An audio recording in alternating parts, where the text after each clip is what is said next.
for the men. I'm Sean Woodland alongside Bill Grudler. And the top 3 men from each heat. Moving on, that was the first heat. The bracket-style event. And here's the replay. It is okay to make contact with those pylons. You see Asia Barto doing just that. Smart move. And Barto got across the finish line first as he made up ground on that straightaway. And now the second qualifying heat ready to go. Zachary Forrest, Roy Gamboa, Albert Dominic LaRouche, Justin Allen, Miko Aropa, and Brandon Swan all in this one. And it looks like lane 1, Brandon Swan, lane 3, Justin Allen. So heat 3 now on deck as we continue to move through the qualifying round. Quarterfinals up next. Ben Smith in the middle of the field did very well, finishing sprint on the football field. Maddox lining up like you would see a defensive end, that hand in the air to help him get some momentum. And Maddox now making contact with those pylons, going through them. It looks like Neil Maddox and Ben Smith are in a race first. Smith was there, as was David Levy in lane 4, but Maddox looks like he was in the top 3. You know, if you're not in the top 3, you just happen to be in a fast heat. Wow, that really shortens up this event for you quickly. Neil Maddox was moving, no doubt about it, but Ben Smith just edged him out. So much speed on Ben Smith and David Levy, so much speed. So there's a look at the finish. Leave, that's close. Wow. It was a 3-way tie, and Neil Maddox was just in the back there on that photo finish. Remember, we have electronic timing here, so it is precise. So your top 3, wow. Marcus Hendren, a man with a football background. Chad McKay, another big guy who can chew up some ground in this heat as well. 4th heat underway. Wow. Dan Bailey in lane number 1, the former collegiate sprinter. He's going to finish first. Marcus Hendren second. And in lane number 5, it looked like Marcus Philly edging out McKay and Bridges for the 3rd spot. Wow. So it's Bailey, Hendren, and Philly. So Josh Bridges is out. Look at Dan Bailey move around these pylons. You know, we always wondered about that. He's an all-out sprinter, a 400-meter sprinter, but the movement he had there was incredible. Cut so tight and was start and stop so quickly. Unbelievable job by him, so fast. Dan Bailey had time to look back, and he was in first place. So Bailey moving on, as does Marcus Hendren and Marcus Philly. Start putting together some strong finishes here if he wants to work his way into contention.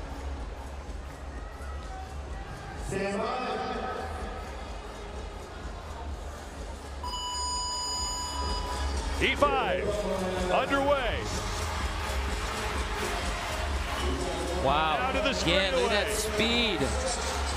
And it looks like in lane 5, it's going to be Kyle Kasperbauer winning this heat. Again, there's that football close. Background. It was close for the other 2 spots, but those football players, if you've seen these pylons before, and usually you see them in NFL training camps, college football practices, defensive linemen, a lot of players use them to learn how to turn a corner. And here's Kyle Kasperbauer getting his shoulder to them, dropping a hand. Well, he looks really good here. He just dropped down nice and low, kept his center of gravity close to the ground so he didn't lose balance, and just ultimate speed through the finish line there. So Kasperbauer, Parker is there, and in lane number 2, Travis Mayer also moving on. I know Lucas likes the sprints also. It's nice to see him in there as well. 5, Tyson Takasaki, former college receiver at the University of Manitoba. Yeah, I'm going to put my money on Scott Panchik on this one. Running back, 2-time national champion for University of Mount Union. Froning going with that 3-point stance. 6th heat underway. Froning slips but regains his footing. He's still out front, but it is Scott Panchik. Froning looks like he may have been second, and then Tyson Takasaki in lane 5 was also up there. Eric McGee was in contention as competition. The guy's going up against Rich Froning. You know, he's just an everyday athlete. He does everything well, but look at that. Look at the speed. So here's the slip from Froning on the 3rd turn. His feet go out from under him, but he was still able to get up very quickly and stay right behind Scott Panchik and move himself into the quarterfinals. Top 3, Panchik, Froning, and Eric McGee both tying. He knows how lucky. 9 seconds. He knows how lucky he was on that one. Look at that face. Heat number 7. Matt Chan, the second place finisher from last year in lane number 4. 5 men in this heat. Garrett Fisher, he's also there. He is in lane number 3. And here comes Garrett Fisher, but on the outside in lane 1, it's Gary Helmick. In lane number 5, it was... So it's Helmick, Fisher, and Stoneberg moving on. Another slip here as more and more athletes have been through this course. This ground now is getting a little bit chewed up. You know, right there, Gary Helmick. Here's a baseball player. I wouldn't normally think of the cutting speed like that for a baseball player, but he was moving. Nice low attack on the pilings. Was moving so quickly on that sprint. So Gary Helmick, champion Graham Holmberg, and Wes Pyatt at a CrossFit Inferno in lane number 2. There's the man who at one point had the fastest time at the pool event. Bill's an athlete you know a lot about. That's right. We did a lot of training with Wes, and you know, with his background in football and baseball, he is fast. I can tell you, I run against him all the time. He's quick. I'm looking for some big things here, Wes. Let's go. Final qualifying heat underway. Jason Khalifa just running over these pylons. Not the most graceful, but here comes Wes Pyatt. He's battling for the lead. Pyatt is in lane number 4. It was Daniel Petro, and then I think in lane 1 it looked like Austin Malialo. So it's Pyatt, Graham Holmberg finishing 2nd, and Austin Malialo in 3rd. So Jason Khalifa and Daniel Petro will not move on. So Wes Pyatt finishing in 1st. And you called it, this guy can run. He was waiting for this event. He wanted something with some speed, but look at that again, a slip and still was able to recover. Just very, very athletic overall and a lot of speed. So Khalifa, meanwhile, we knew this was not his event. He's not a fast guy, but he did a good job of just sort of bullying these things over. There's the bull in the china shop they were used to right there. Again, you know what? Not a bad showing, but the way they set this up with losing, you know, if you're in the bottom 3 or the bottom 2, you get kicked out. It's just really hard to beat some of these quick guys. Pyatt, then Holmberg, and then Austin Malialo. Obstacles, basically that diamond set up, so these guys are having to dodge in and out in an all-out sprint to the end. We are checking for 2 things right here: sprint or speed, and some accuracy. How can they get around that cone and get moving quickly? 50 yards with 4 obstacles, and it's a 4-round bracket-style tournament. And the top 3 men in every heat advance. We just got done with the qualifiers. We are now on to the quarterfinals. 4 heats of quarterfinals, and then 2 heats of semifinals, and finally 1 final heat to determine the winner. And unlike the started training in CrossFit after he decided to give up his dream of playing professional football, and it's working out pretty well for him. Not too shabby, right? Not shabby. Kyle's ready to go, and I want to see that football speed with him really go for it. First quarterfinal heat underway, and Kasperbauer is really throwing his shoulders into those obstacles, and it is Marcus Hendren, Scott Panchik, and then we'll have to see who finished 3rd. It was Gamboa, Kasperbauer, and Brandon Swan. But Kasperbauer, Panchik was there, and Marcus Hendren, the former football players, ripping through this course. He was moving. He had such a great start. I mean, there wasn't any stutter at all. You can see some of these guys with a little bit of a bobble or a slip at the beginning. He was just like a lightning bolt off the start. Quickly went through those cones. Let me look at that. Just a blistering off the starting line. Nice and low. Didn't lose any speed. And then just poured it on in the end. Wow. And Kasperbauer, one of the athletes who's consistently making contact with those pylons. So there's Marcus Hendren. He finished his 1st. Panchik coming across in 2nd. And it was Roy Gamboa who finished in 3rd. So those 3 now will move on to the semifinals. Top 3 officially from the heat: Hendrick, Panchik, and Gamboa. Hendren 11 seconds flat, the best time we've seen so far. 2nd of 4 quarterfinal heats now on deck. Lucas Parker in lane 1 needs to continue to do well here.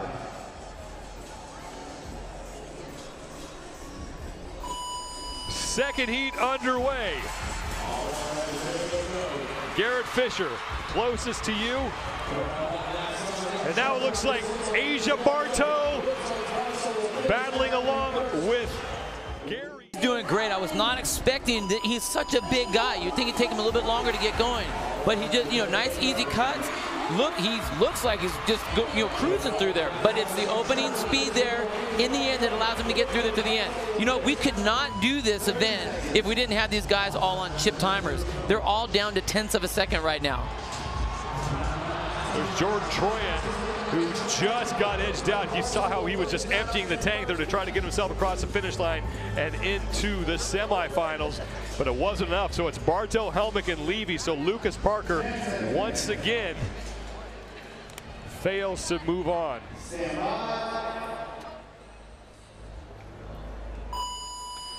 Third heat, Froning, Holmberg, Mogard, Allen, Anderson, and Petro.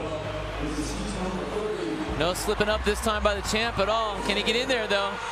That's going to be a photo finish for first place. It looks like Michael Mogard, the former Z.A. Anderson, your top three. So Froning, Holmberg, and Petro will not move on. That is not what Rich wanted right there. The champ needed those points to get back in there.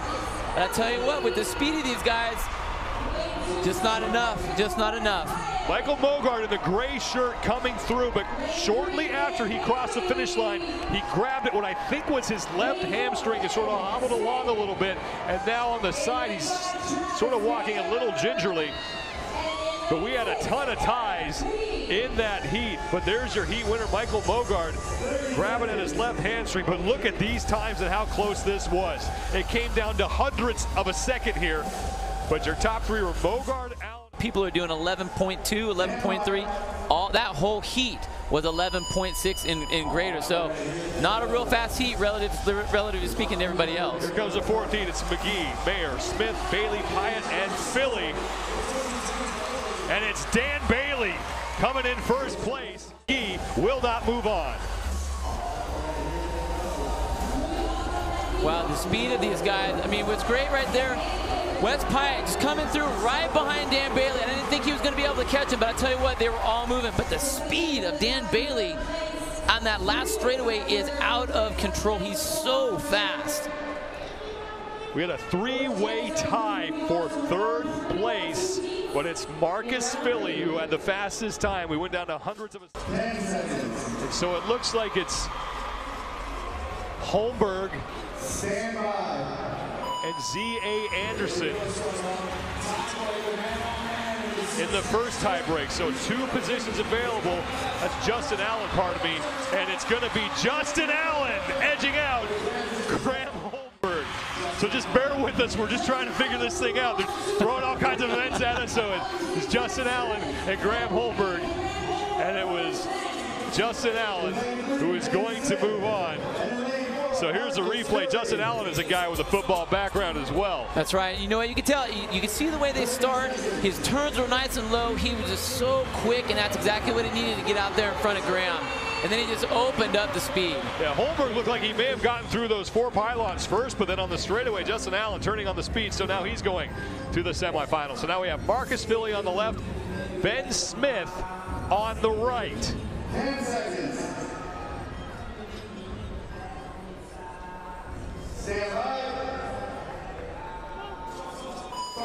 Oh. So Ben Smith, you know what's incredible? With the false start. That's the first false start we've had out of all the women and the men. So again, a unique situation. We haven't really even had that yet.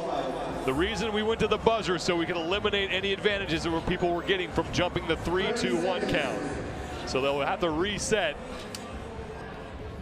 So Ben Smith on the right, Marcus Philly on the left. The winner of this, we're assuming, goes on to the semifinals.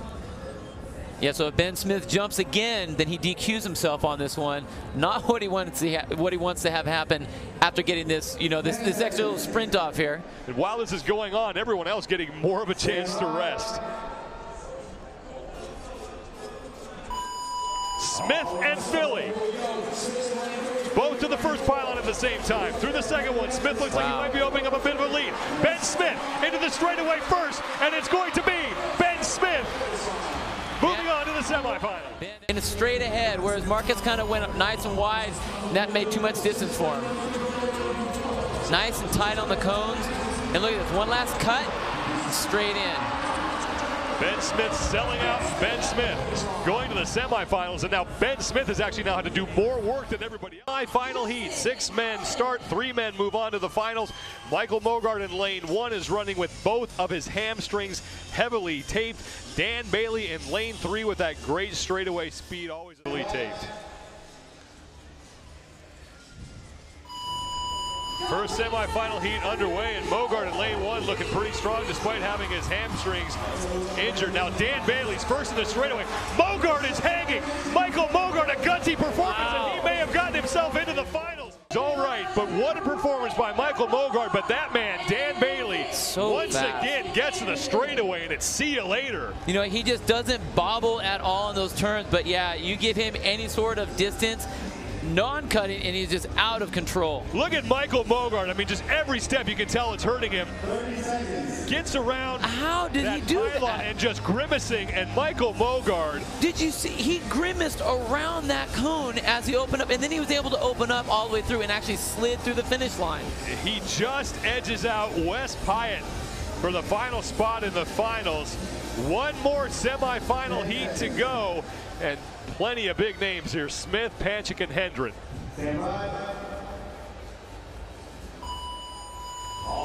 We're underway. 3 more men will punch their tickets to the finals here. And it looks like it's going to be Marcus Hendren in the middle of the field, Hendren, Panchik, and maybe Ben Smith. Wow. But it was close. Everyone else, but he's going to the finals. So fast. I'll tell you what, Marcus Hendren looked unbelievable. So quick. I mean, he barely even touched any of those other pilots except for the last one. Marcus Hendren, look at how far ahead. Great stride there by Smith, and then Panchik came up short and almost didn't make that one. Did not make it. That final step, you can see trying to reach across the finish line, but he came up short. But Panchik finished in the top 3. That's all that matters. Look at Marcus Hendren, under 11 seconds, 10.9 for him, and Ben Smith at 11.1.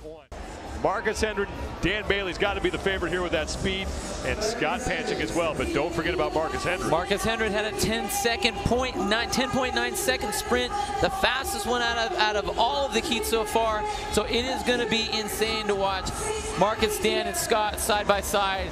The speed is going to be just incredible. Yeah, Bailey and Hendren in lanes 3 and 4. Bailey in lane 4, Hendren in lane 3, and then Scott Panchik outside of them in lane 5. $100 points, $3,000 on the line. Marcus Hendren in the middle, battling out with Dan Bailey.